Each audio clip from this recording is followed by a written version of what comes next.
ಪಾರ್ಕ್ಗೆ ಬಂದು ಭಾಷಣವನ್ನ ಮಾಡ್ತಾ ಇದ್ದಂತಹ ಸಂದರ್ಭದಲ್ಲಿ ನೌಕರರು ಆಕ್ಷೇಪವನ್ನ ವ್ಯಕ್ತಪಡಿಸಿದ್ರು. ಇವತ್ತೇ ಭರವಸೆ ಈಡೇರಿಸಬೇಕು ಅಂತ ಪಟ್ಟು ಹಿಡಿದ್ರು. ಆಗಲ್ಲ ಆಗಲ್ಲ ಅಂತನೂ ಘೋಷಣೆಯನ್ನ ಕೂಗಿದ್ರು ನೌಕರರು. 1271 ಕೋಟಿ ಬಿಡುಗಡೆಗೆ ಸರ್ಕಾರ ಒಪ್ಪಿಗೆಯನ್ನ ಸೂಚಿಸಿದೆ.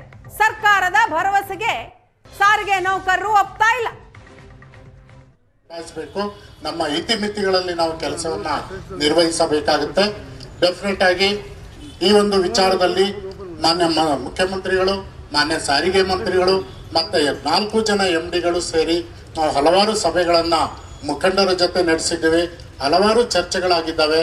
ಅದರಲ್ಲಿ ನಾವು ವಿಜಯ್ ಭಾಸ್ಕರ್ ಅವರು ಮತ್ತೆ ಅನಂತ್ ಸುಬ್ರಾವ್ ಅವರ ಜೊತೆ ಅವರು ನಾನು ಒಂದು ಫಾರಿನ್ ವಿಸಿಟ್ ಹೋಗಿದ್ದೆ, ಒಂದು ಶನಿವಾರ ಮಾತನಾಡಿದ್ರು. ಅದಕ್ಕಿಂತ ಮುಂಚೆ ಹೋಗೋಕ್ಕಿಂತ ಮುಂಚೆ ಭೇಟಿ ಮಾಡಿದ್ವಿ. ಭೇಟಿ ಸಂದರ್ಭದಲ್ಲಿ ನಾವು ಒಂದು ಮಾತುಕತೆಯನ್ನು ಆಡಬೇಕಾದ್ರೆ ಇವತ್ತೇನು ನಿರ್ಧಾರ ಕೈಗೊಂಡಿದ್ವಿ ಅದನ್ನ ನಾವು ಅವರಿಗೆ ತಿಳಿಸಿದ್ವಿ. ನಿಭಾಯಿಸಬೇಕು. ನಮ್ಮ ಇತಿಮಿತಿಗಳಲ್ಲಿ ನಾವು ಕೆಲಸವನ್ನ ನಿರ್ವಹಿಸಬೇಕಾಗುತ್ತೆ.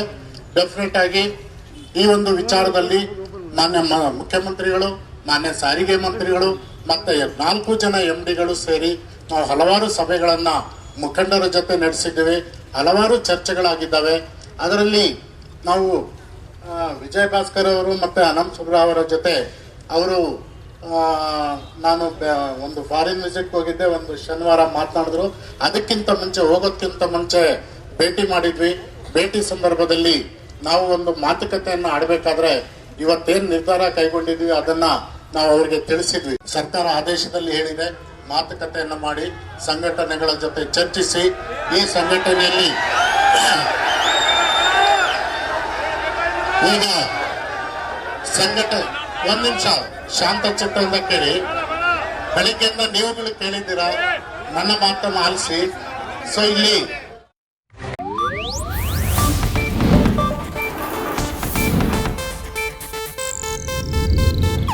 ಇದು ಏಷ್ಯಾನೆಟ್ ನ್ಯೂಸ್ ನೆಟ್ವರ್ಕ್ ಪ್ರಸ್ತುತಿ.